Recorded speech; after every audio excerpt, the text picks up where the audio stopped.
conversation that explores the art of thinking beyond the obvious. And today I have my special guest, healthcare leadership strategies, helping leaders make confident decisions under extreme pressure. A keynote speaker, TEDx speaker, and of course, healthcare leadership strategies and a board certified wellness as well, other than Mr. Savio P. Clemente. Thank you so much, Daniel. I really appreciate it. Welcome, Mr. Savio on Abstract Essay. And can you please introduce more about yourself that I missed? Sure. So my name is Savio P. Clemente. I am a keynote and TEDx speaker. I speak on the lane of healthcare leadership in terms of what actually happens after disruption, after adversity, and how do you come back from that? How do you regain composure? How do you regain clarity? And most importantly, how do you reduce the cognitive fatigue when you're in that environment? Mm, very well said, and thank you so much for sharing your knowledge and wisdom to the world, Mr. Savio. Thank you. Thank you.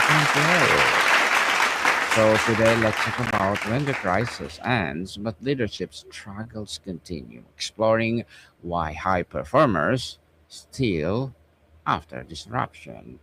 So tell us, Mr. Savio, you heard the word it is stage 3 in 2014, words that will be tear anyone apart. You survive and you made promise. If you reach 5 years remission and make it count, when you finally hit that mark, what did making a count actually feel like? It was relief, pressure, or something else entirely. Mm. So if I take myself back in 2014, when I first got diagnosed with lymphoma, cancer, stage 3, it was more of disbelief to some degree, but I never questioned why it's happened to me because so many people go through so much struggle and challenge in their lives. And so for me, it was really about coming to terms with disappointment, coming to terms with not being able to do what I came here to do or what I want to do and what I want to accomplish. So when I hit the 5 year remission mark, so let me backtrack a little bit. In 2014, I was diagnosed. 4.5 months later, after going through 6 rounds of chemotherapy, I did get my remission status. And then 5 years after that is when they said most likely it shouldn't come back. So if you hit that mark, you're technically in remission or cancer free. And so I hit that mark, and it was, yeah, it was celebratory. It was a few days before Christmas. And I just remember thinking to myself, I have a second chance. And so I wanted to make the most of it. However, as your Mm. listeners and your viewers are probably going to guess, that's not where the story ends. So I can continue, later about where my cancer journey has put me currently. Well, thank you for sharing to the world, Mr. Xavier, and we learn from that for sure. You said that toughness will only get you to some level of acceptance, that it won't get you to the finish line. In your own recovery, when did you realize that toughness that held you survive was not going be enough to help you alive? Yeah. So that's where the story continues. So I was cancer free for a decade. And then June of 2024, which is only a year and a half ago, I went to my ENT and they found the relapse in my nasal cavity. And I knew when a relapse happens to you that it is serious. And so my oncologist spent about an hour and a half with me in the office, and he went over the protocol. And that basically included 2 3-day stays at the hospital to get chemotherapy, then to get a stem cell transplant. That included stem cell harvesting.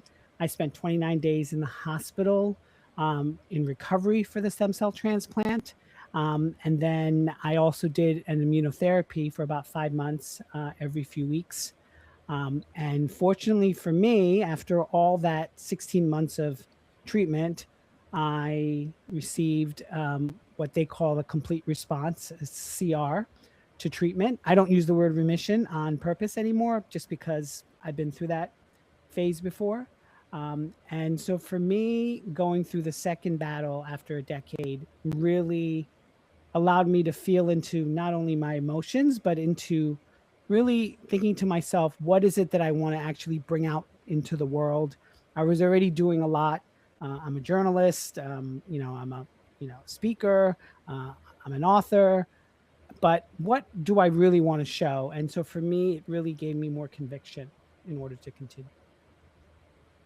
Well, congratulations, you survived, Mr. Savio. I did. I did. And thank you again for sharing to the world. And your number one best-selling author, a coach, podcaster, speaker.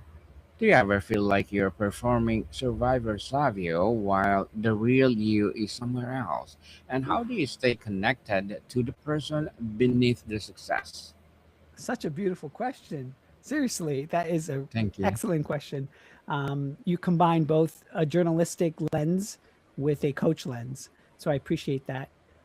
I think in my first round of cancer, I think I was more performing in terms of getting through it, working through it, being better.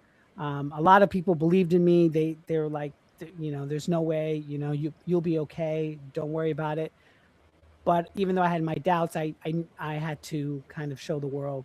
My second bout with cancer actually showed me two simple things, which is this idea of silence and stillness. When you're in the hospital for 29 days, strapped to all these devices, they come in every 4 hours to check your vitals. You have to think to yourself, well, what can I do at the moment? I can't really get up and run. I can't walk. I'm kind of tied to the bed to some degree. And so for me, it was really about accepting myself in that moment and also seeing myself as separate from the person who's going through the struggle. So there's this concept in my trainings in terms of metacognition, which is seeing the person, but also being sort of detached with what's going on. So observing what's happening, but not sort of feeding into that dilemma or that stress or that pain or that suffering. And so for me, it was really about challenging my own beliefs as to what's sort of happening. And that really dovetails and echoes with the work that I do in healthcare leadership, which is this idea of whether it's disruption or adversity, the world itself is going through disruption, political, social, AI, you name it. And so for me, it was sort of an impetus to sort of bring my work to a greater level.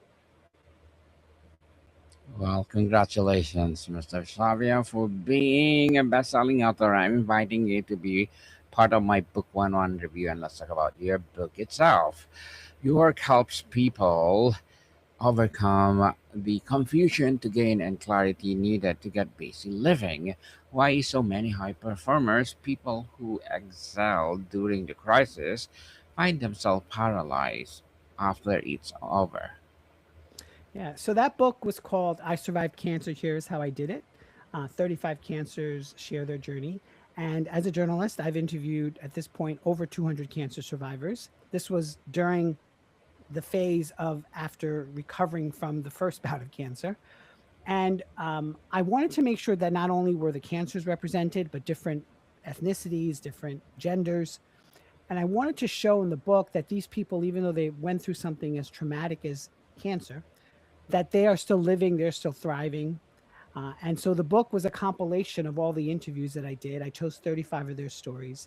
And fortunately, it became a bestseller because it resonated with people and their desire not only for hope or inspiration, but their desire to make a difference, right? These people went through something, they are living, they're thriving, but they're also are trying to make a difference.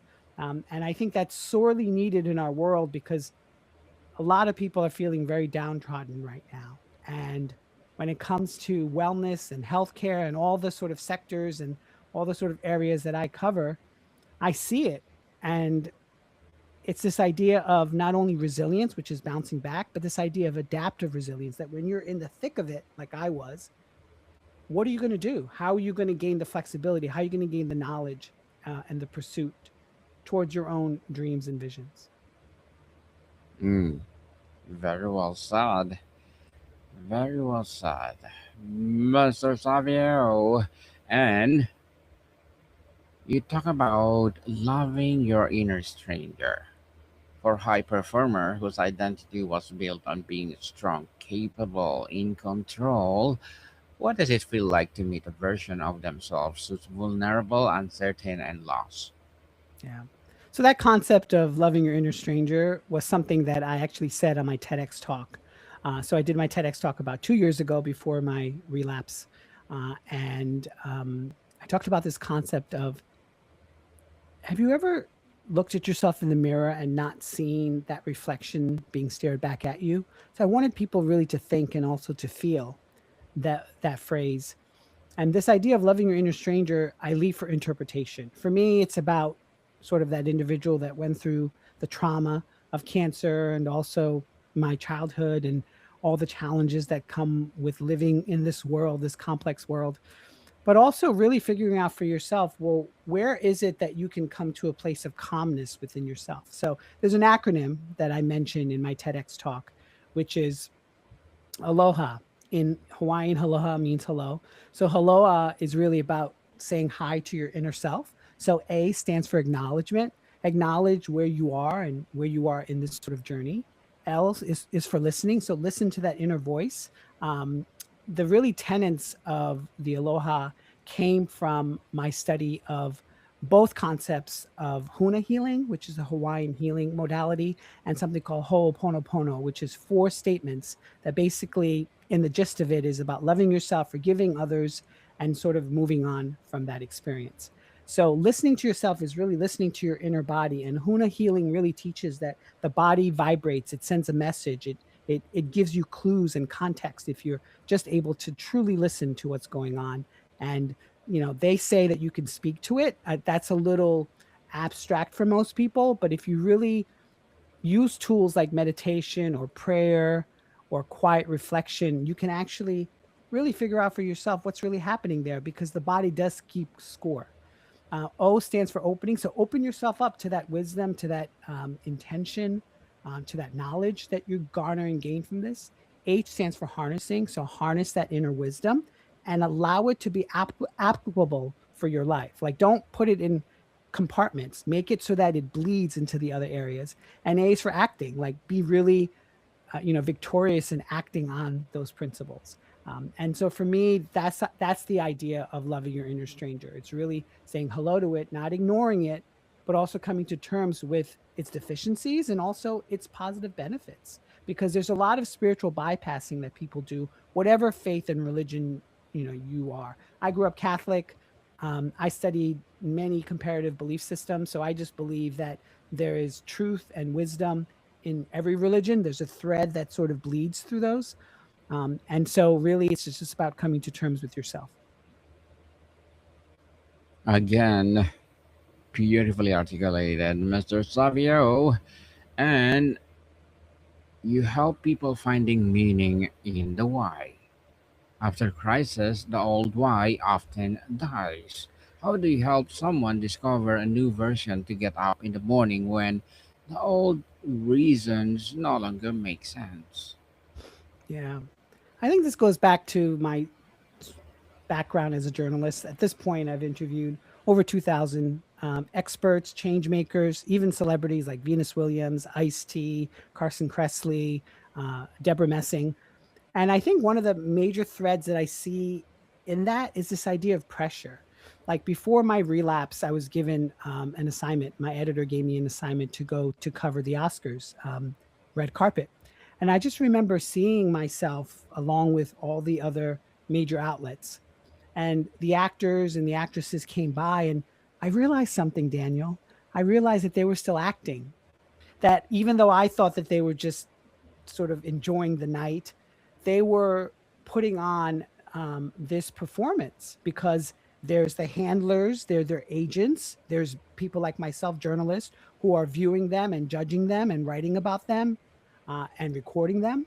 And one of the things is really this idea of what's pressure? How do you gain clarity from that? How do you regain your composure? And most importantly, out of all of them, is this idea of cognitive load or cognitive fatigue. We're so in our minds that we don't Mhm. allow ourselves to actually feel.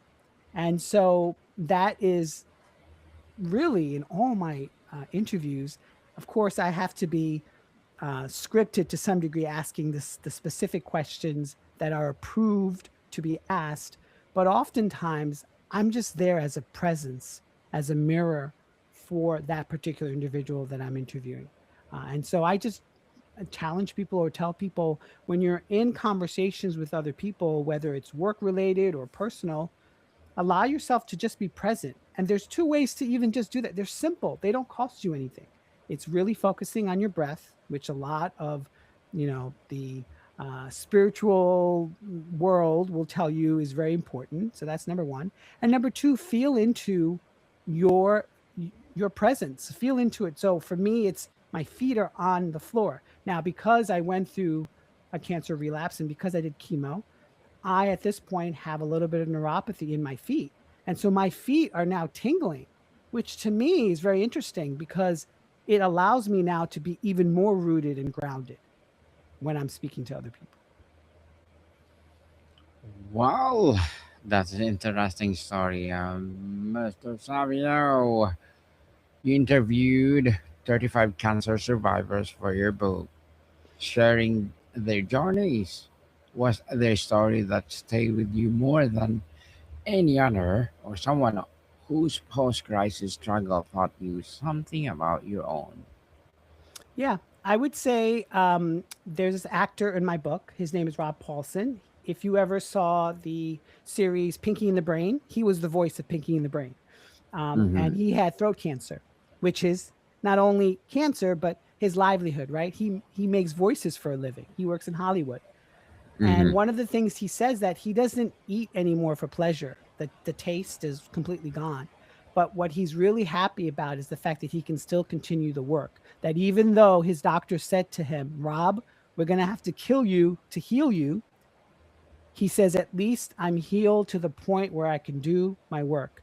And I think that's the most important thing is that the world at large, people, situations can kill our progress, but they can't kill our spirit. And that's one thing that I just want to make clear to other people is that I'm trying to be that living example and testament to why I'm still here. I mean, I went through a major life threatening relapse. It was not a joke. I was in a quarantine room. One night they had to send me to ICU because they had to give me norepinephrine. I mean, it was touch and go. I lost 26 pounds. It was not easy. But one thing I always relied upon, even though sometimes I didn't have the even energy to eat, was the fact that if I make it through this, I can help other people realize their own divinity.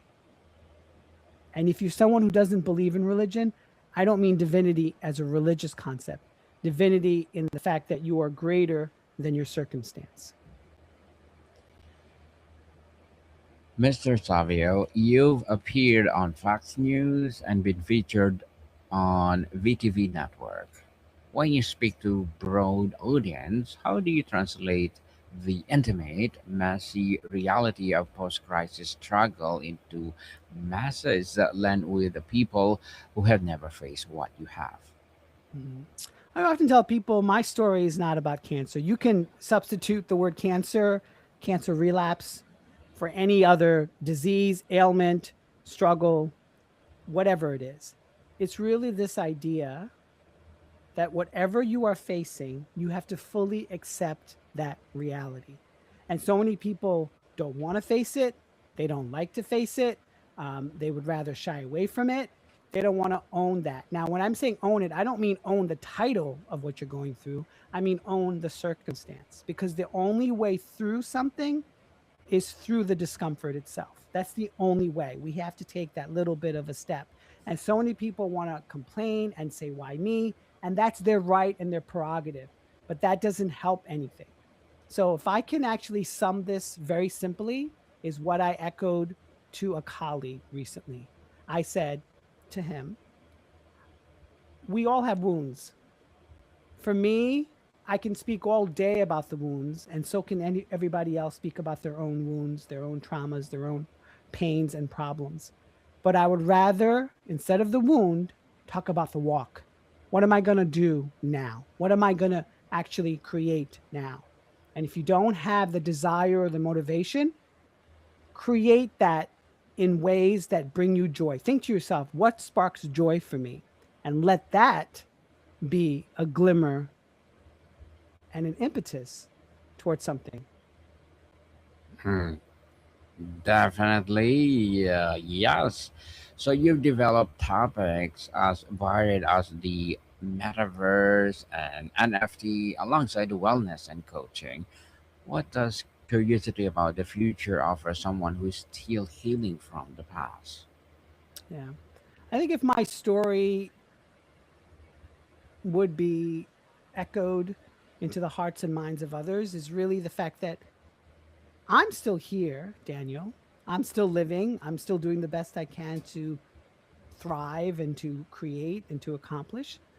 And I think what we do is we don't allow ourselves to enjoy that. We don't allow ourselves to find that joy. We don't allow ourselves to feel like we deserve it. And that's why I make a point that even though my lane is healthcare leadership and this idea of composure and clarity and cognitive fatigue and cognitive load, is the fact that life sends us so many opportunities, and it's we who don't really open the doors towards accepting that and believing in ourselves for that. And so that's why I choose out of volition to do things, to try things, to take risks. And my life, if it can be any example to other people, it would just be that belief in oneself is never something that can ever steer you wrong. Hope, as echoed in one of my favorite movies, The Shawshank Redemption, it never dies. Hmm. Certainly. So, Mr. Savio, to wrap up our discussion for today, you almost died, you survived, you built a life helping others do the same. When you look ahead at the next 5, 10, 20 years, what still scares you and what still excites you? Mm. I think this is universal what I'm going to speak to, because a lot of people, when they view my life, they think of me as a high performer, right? We all want to be high functioning, high moving, high doing. But to a large degree, we have to first look at sort of the landscape. We have to take an objective look rather than a subjective look. And so for me, what scares me or what I want to create, I want to do stuff in the entertainment industry. I want to, allow my message to flourish. I want to see change in the healthcare leadership space. So many people are either resistant or combative when it comes to healthcare in general, especially in the United States. And so for me, it's really about not really creating goals, but creating a vision. A vision is about how you feel. It's not really about XYZ steps. Those are great to articulate and to formulate and to create, but they're not really going to get you to where you want to go. What's going to get you to where you want to go is allowing yourself to ultimately be free to make the choices you want to make. Beautifully articulated, Mr. Savio. So, can you please invite our listeners to support your book, your podcast? Yeah. So basically, you can go to my website. It's Savio P Clemente, Savio P as in Peter, Clemente. I have my keynotes there. I'm a keynote speaker. I also have a weekly newsletter that I have on Substack, which basically goes into the head, heart, and gut intelligence. And I just provide framework strategies, interview highlights to restore clarity, composure, and performance in other people. And I just invite others, really, if you found any bit that resonated with you, that you follow your own intuition and you follow your own desire to allow yourself to be better than what your circumstances allow you To be better. Yes, definitely, people. Let's support Mr. Savio because if you support him for more and more empowering uh, projects to rise. So I have one more question, Mr. Savio. At the very end of your life, when you look back at all survivors you have helped, the stories you've told, and the strangers you've loved into the beginning friends, what do you hope will be true about how you live after the crisis ended, and now you build what who you become? I think it's a central theme for me, which is this idea: was it all worth it? And I mentioned my Substack newsletter. It's called The Human Resolve. My sort of thesis is just through this idea that we can find shared commonality, we can find shared interest, we can find shared inspiration, but we just have to find the resolve within in order to create that and manifest that. And so for me, looking back, my whole situation with going through cancer a second time and going through a very life-threatening ordeal wasn't really about the fact that I was going to die, because I have a strong belief and faith. I don't know exactly what's awaiting me or no one knows really, but I do know that at least I did what I needed to do, and if that's the way the story ends, it ends. But at least I allowed other people to find freedom within themselves. Mr. Savio P. Clemente, thank you so much for your time. Sure. Thank you, Danny. Moticon people, see you soon. So, Mr. Savio.